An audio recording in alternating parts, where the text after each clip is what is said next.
I could imagine them making an agreement, because if you watch the highlights, Mike never punches him in the face. Each other in the face, it seems like it's just like jabs and small punches.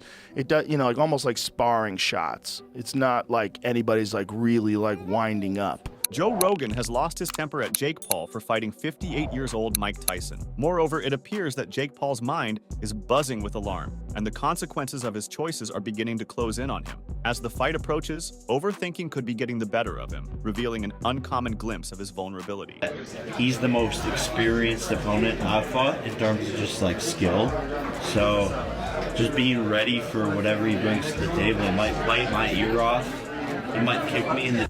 I don't know what's gonna happen, bro. I don't know what's gonna happen. In a rare moment of honesty, Jake confessed that squaring off against a heavyweight is no small feat. He's venturing into uncharted waters with no clear idea of what lies ahead, especially when staring down the brute strength of someone like Mike Tyson. The looming unpredictability weighs on him, much like Tyson's fists might in the ring. Jake Paul, still exuding his signature confidence, is starting to seriously consider the potential outcome of this match. As he faces a battle-hardened veteran, this fight promises to be the toughest test of his career. The statistics and expert opinions are firmly in Tyson's corner, making him the clear favorite to win. The narrative has taken multiple turns, particularly after Tyson's recent health scare. With countless variables at play, Jake realizes that the fight's outcome is anything but guaranteed, prompting him to meticulously scrutinize every possible angle. What stood out most in Jake Paul's interview was an unexpected glimpse of vulnerability, his genuine worry about how he'll manage the incoming blows, a side of the influencer we've never seen. He began with his usual swagger, radiating confidence as if he were the clear favorite, despite the odds, taking over press conferences and relentlessly provoking Mike Tyson. He's the most experienced opponent I've fought in terms of just like skill.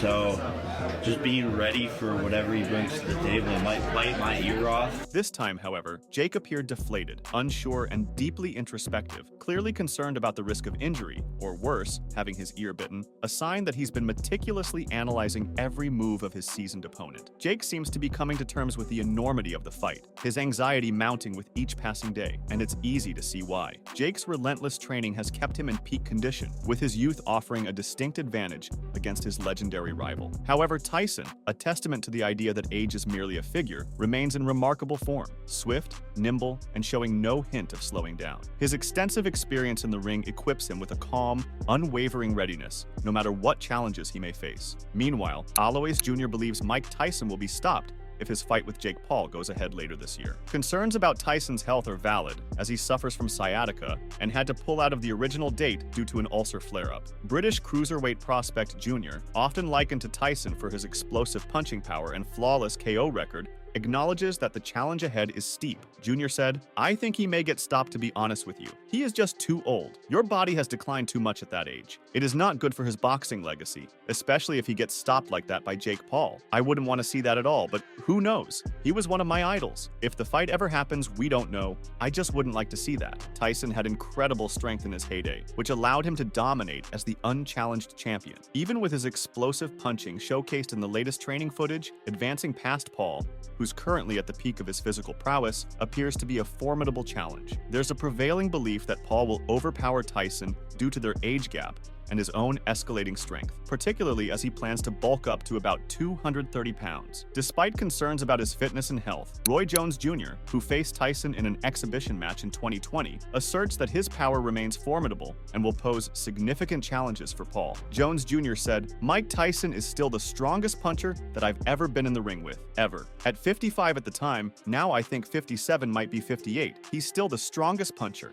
First time he hit me in my chin, I felt like a mule had kicked me in my chest." Jones Jr. further added, "I thought I could stay away from him, I couldn't. And I know I'm better at staying away from people than Jake is. That's why Jake put the weight on, because he knows he's not going to be able to stay away from him. He's hoping he'll be muscly enough to push him backwards and keep him off him, but he won't be able to stay away from him." It has been reported that Mike Tyson wasn't always so keen on facing Jake Paul. Later this year, the former heavyweight champion will step back into the ring for the first time in nearly 2 decades, set to face his opponent in a highly anticipated bout. The 30-year age difference has sparked significant concern among fans and experts alike about Tyson's safety, a worry that intensified when the 58-year-old had to delay the fight due to a painful ulcer flare-up. Tyson said, "I want to thank my fans around the world for their support and understanding during this time. Unfortunately, due to my ulcer flare-up, I have been advised by my doctor to lighten my training for a few weeks to rest and recover. My body is in better overall shape than it has been since the 1990s, and I will be back to my full training schedule soon." He further added, "Jake Paul,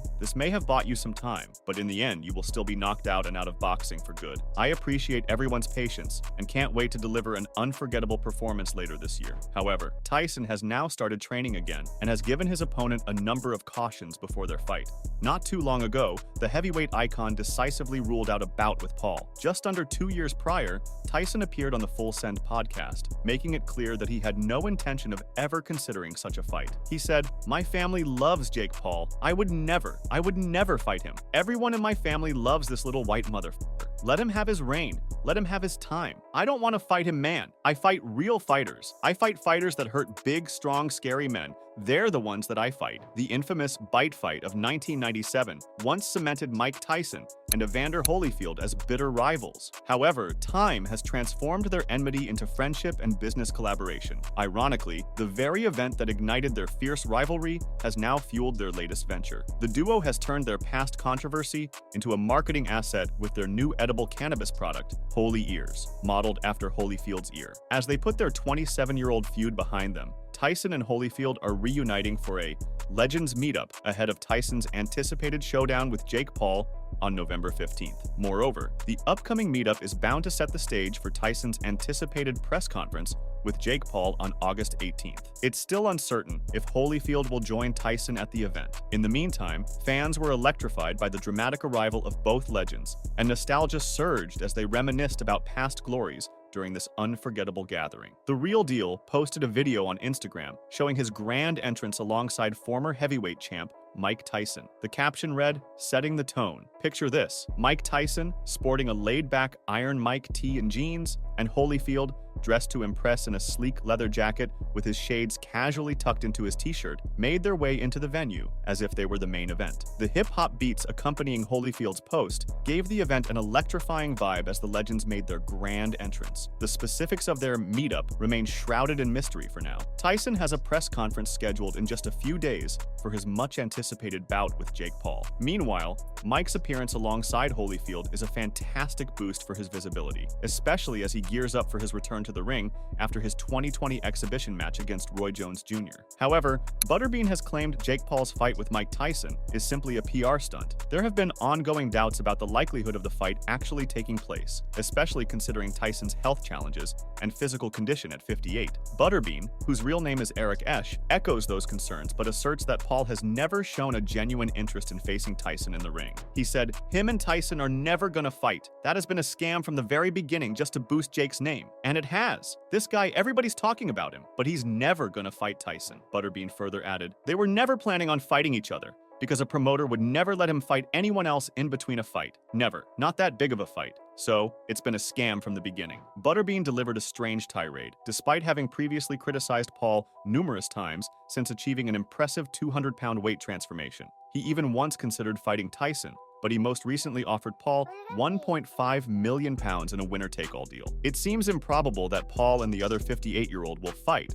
because Paul has never once replied to Esch's calls for action. Despite facing criticism, his upcoming bout with Iron Mike is still on track and promises to be a major spectacle, with substantial financial rewards for both competitors. In an effort to disprove his detractors, Tyson has uploaded footage from his professional competition and is currently back in training. Since Tyson hasn't engaged in a competitive fight since 2008, the influencer is probably going to be the favorite, despite their disparity in experience. Paul thinks he can deliver a major knockout blow on the night, even with the boxing legend's overwhelming strength. Mike Tyson, your next big boy. Sign the contract, November 15th on Netflix. I'm excited for that one. It's happening. November 15th, Mike Tyson is training. He's back, looking crazier than ever, he said. He further added, "I'm going to get another KO and prove everyone wrong once again. Everyone said I was an idiot for taking this fight, that I was risking it, but this is why I'm here. I take big risks. Mike, I love you, but this is my sport. You're a legend. You're one of the two most famous boxers ever to live, you and Ali. It's an honor to get in the ring with you. I'm so honored. You're a legend, but I'm going to take your throne, brother. During his appearance on Pro Box TV, an enthusiastic Tim Bradley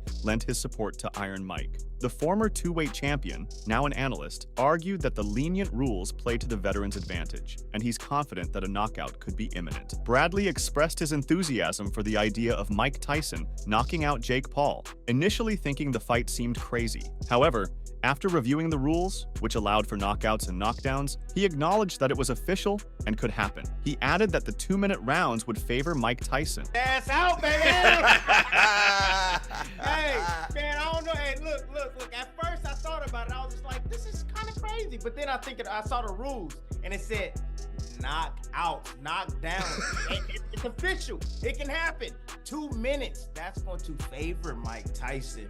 Bradley further elaborated that with 2-minute rounds instead of 3, there was no doubt in his mind that the shorter duration would play to Mike Tyson's strengths. He pointed out that Tyson is known for coming out strong in the first 4 rounds, getting his opponent against the ropes, landing powerful body shots, and using his signature power. Bradley emphasized that Tyson still possesses the kind of power needed to knock someone out, noting that it's the last thing to fade in a fighter. He confidently stated that Tyson could knock out Jake Paul, whom he referred to as Disney Boy, within those 2 minutes. 2 minutes instead of 3? No doubt about it. Think about that. 2-minute drill, guys. 2-minute drill. He come out in the first 4 rounds like he's always blazing Mike Tyson, getting him against the ropes, banging him to the body, hitting him with power shots. Come on, man. He has a potential to knock this man out. You know, as you said, Paulie, that the power is the last thing that leave you. You know, but the ferocity and explosiveness, you know. Oh, man, you ain't seen them little videos? Those are from 5 years ago, Tim. Those are from 5 years ago, man. This guy smokes weed and does shrooms every day, man. This is Mike Tyson we talking about, dog. Tim, I'm gonna send you a video of him running on a shred mill. I'm gonna show you what kind of athleticism is left in this okay, man. guys. It's not very good. Hey, 2 minutes, man. That's all. 2 minutes. Okay. That's all it takes. I'll tell you what. 2 minutes, he can get the knockout. Knock Disney Boy the hell out, Mike. I'm gonna go with. All right. In the world of boxing, there's a prevailing belief that the former undisputed champion might just turn back time against the comparatively inexperienced 27-year-old. However, Paulie Molina G, a former world champion now working as an analyst, shared with Pro Box TV that there's a significant possibility his heavyweight idol could come out injured. He said, "I was alive and can remember the Mike Tyson mystique of the late 80s. It's sad for me. I'm happy anytime the guy can make money and be all right. He's one of the first heroes that I can remember. I can literally remember what it's like to wake up the morning of a Tyson fight, pre-Buster Douglas, and be like, wow, I don't want to see the guy get hurt, that's all, man. I feel like Jake is more dangerous than everybody's giving him credit for." Meanwhile, the man who had the American boxing star choke his nipple says Jake Paul should be cautious around him. In 2005, Kevin McBride squared off against Tyson in a match that would turn out to be Iron Mike's final professional bout for nearly 20 years.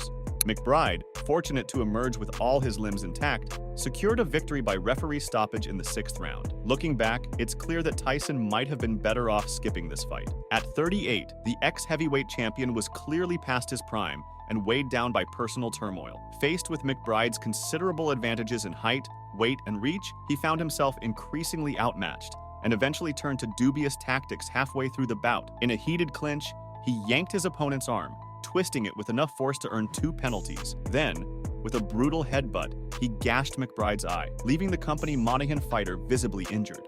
As the round concluded, McBride delivered a powerful blow that sent Tyson crashing to the canvas. Tyson was unable to rise from his corner at the start of the next round, leading to a stoppage of the fight. Before Tyson's showdown with YouTube star Paul, 27, this November, McBride issued a caution to the problem child, emphasizing that he should tread carefully, especially considering Tyson's recent tendency to resort to underhanded tactics. He said, "When Tyson hit me, I swear I saw leprechauns playing drums in my head. So I got hold of him in a headlock and whispered to him, 'Is that all you got?' And he went crazy." McBride added, "He bit my nipple so hard, it was the most excruciating pain that I ever felt in my life. As he pulled away, his mouthpiece fell out and thought, thank God he had his mouthpiece in. If he didn't have that mouthpiece in, I'd be forever known as the Irish heavyweight with one nipple. If you watch the fight back in slow motion, you can see him biting my nipple." 8 years after Tyson's infamous disqualification from the 1997 heavyweight rematch against Evander Holyfield, where he bit off a chunk of Holyfield's ear in the third round. An alleged incident took place. Despite the fight going on initially, it was ultimately halted at the end of the round when officials reviewed the footage, leading to Holyfield being declared the winner by disqualification. McBride recounted how, as a kid, he had looked up to Tyson with awe and admiration. He now found himself questioning whether he had overstepped his limits by stepping into the ring with the man dubbed the baddest on the planet. He said, "I idolized him growing up, the most feared man in the world. And the next thing I know, I'm in the ring with the most feared man in the world. Before the bell, I was looking at him like, what the hell have I got myself into? I got to meet Muhammad Ali after the fight because his daughter was on the undercard. It was the greatest night of my life as far as boxing's concerned." Ali said to me afterwards, "I'm the greatest, you're the latest." Since his bout with McBride nearly 2 decades ago, Tyson has only had 2 exhibition fights. However, his upcoming match against Paul, originally set for July 2024, but now rescheduled to November, marks his first professional fight in all that time. While the social media star-turned-boxer harbors ambitions of toppling a boxing legend, McBride has advised the young contender to proceed with care. He said, "I'd warn Jake Paul to make sure Mike doesn't spit his mouthpiece out, because if he does, you never know what's going to happen. You don't know what Mike Tyson is going to do. He's a fearsome man. It takes balls to get in the ring with Tyson even in his 50s. Whether you're a YouTuber or a fighter, it takes big balls. Tyson is no joke." When TMZ Sports inquired about Canelo's thoughts on the heated upcoming bout between Jake Paul and Mike Tyson, the reigning super middleweight champion offered a brief, pointed response. He said, "Not at all, no." When questioned again, he agreed that it was a positive thing that a new broadcaster like Netflix was becoming involved in boxing, but he still had criticisms for the match. Canelo said, "I think Netflix is good for boxing, but I think with that fight, Netflix is doing something wrong there. I think it's more a show than a fight. At this point, I'm not interested." Moreover, Lennox Lewis has been giving his views on the upcoming fight. In an interview with FX29 Philadelphia, Lewis acknowledged that he planned to watch the bout. He said, "Yeah, course. You never know what's going to pop up. I'm happy for them. They're going to make a good bag. A lot of kids love Jake Paul. A lot of kids love Tyson. They want to see what's going to happen in the ring to both of them. Me too." Then someone asked him if he supported Tyson. He said, "Mike Tyson is going to win. Mike Tyson is not that old. Don't take him too softly." The host questioned if Lewis, a former world champion at age 57, still had the necessary abilities to take on a fighter of Paul's caliber. He said, "No, you gotta look at the age. You can probably fight somebody like that and do well because they're not a true fighter and there's a 100 things you've forgotten that he's learning. Age will be a determining favor if the fight goes too long. But if Mike comes with a 10-second combination and catches him, he's 100% going down." Lewis was first happy because he didn't want Paul to get hurt, but he was later relieved to learn that it would not only be an exhibition battle. He said, "I'm glad, otherwise I would feel really bad for Jake Paul. I don't want him to get hurt." Given that Tyson had declared he would never fight the YouTuber, it is surprising that the bout is taking place at all. What can we expect from the quarter's most buzzworthy bout? Mike Tyson versus Jake Paul. Renowned for his outspoken views on all things combat, controversial podcaster Joe Rogan has weighed in with his thoughts on this unconventional clash, offering his critical perspective on what's likely to unfold. On his podcast, Rogan welcomed American comedian and actor Sebastian Maniscalco for a captivating discussion. Their chat took an exciting twist when they delved into the highly anticipated Netflix event. As they explored the event's grandeur, the host offered a strikingly memorable phrase to capture its essence. Rogan summarized the Tyson versus Paul fight by stating that it would be a full-on, 100% professional fight, not an exhibition, with 2-minute rounds due to Tyson's age and slightly smaller 14-ounce gloves, instead of the initially planned 16-ounce ones. I do not believe that's the case. I think this fight is going to be a real full-bore, 100% fight. It's not even an exhibition. It counts on their professional record, so it's a professional fight. Oh, okay. Yeah. Is it 8 rounds? 8 2-minute rounds. Yeah. They made it 2-minute rounds because Tyson's old. And they were going to do 16-ounce gloves, but they're down to 14, I believe. Is that the case? I think they're 14-ounce gloves, which is not much bigger than a regular glove. The podcaster continues to be mesmerized by the baddest man on the planet, a title he once likened to that of Muhammad Ali. He marveled at how Mike Tyson, at his peak, appeared even more formidable than Ali did in his prime. Even Ali in his prime. Even Ali when he was Cassius Clay. I never saw anybody who looked like Mike Tyson in his prime. I think it's just, you can't maintain the kind of focus that was required to be this guy, stated Rogan. When he likened Mike Tyson's circumstances to those of Conor McGregor, former MMA fighter Chael Sonnen made remarks resembling Joe Rogan's analysis of the Tyson-Paul fight. Discussing its rules, Sonnen explained, 2-minute rounds is what Mike did when he took on Roy Jones Jr., Mike was completely exhausted. A combat athlete's biggest fear is exhaustion. So if you're a guy like Mike Tyson, it's the same situation that Conor McGregor is going into with Michael Chandler. McGregor, stepping back into the octagon at UFC 303 after a 3-year hiatus, has frequently struggled with endurance. With the added challenge of his post-injury recovery, his stamina issues might be even more pronounced. Meanwhile, as Tyson returns to the ring for the first time since his exhibition bout with Jones Jr., Sonnen speculates that the 58-year-old's primary concern will be maintaining his footing until the final round. In reference to the Roy Jones Jr. bout, Joe Rogan even cited Iron Mike's final match to support his analysis. Well, this is a professional fight, as mentioned earlier. However, Jones Jr., just 3 years younger than Tyson, was a clear underdog that time around. Tyson was not just bigger in size, but also terrifying. Rogan explained that in the Roy Jones Jr. versus Mike Tyson fight, it seemed there was an agreement not to punch in the head. He noted that after watching the fight multiple times, it never appeared as though Tyson was targeting Roy's head, which he believed was a reason Roy agreed to participate in the fight. They made an agreement not to punch in the head. I'm pretty sure, because I watched that fight carefully many times, and it never looked like he was targeting Roy's head, which makes sense why Roy agreed to do the fight. Rogan added that Roy Jones Jr. is significantly smaller than Mike Tyson, noting that Roy was at his best when he weighed 168 pounds and didn't even need to cut weight when he was at 175 pounds. He emphasized that in his prime, Roy was not anywhere near Tyson's size, describing Tyson as enormous, with a terrifying mass, width, and density. Agreement, it would be like a real boxing match, but just don't knock me out. Because Roy's a smaller person, much smaller. Yeah. Roy was at his very best when he was 168 pounds. And then when he was weighing 175 pounds, he didn't even have to cut weight. He was playing. Roy famously played a basketball game, a full basketball game, the day of his fight. Wow. Played a basketball game, and then went and boxed the face off of somebody for 12 rounds. Wow. That's how good Roy was in his prime. But Roy was 168 pounds in his prime.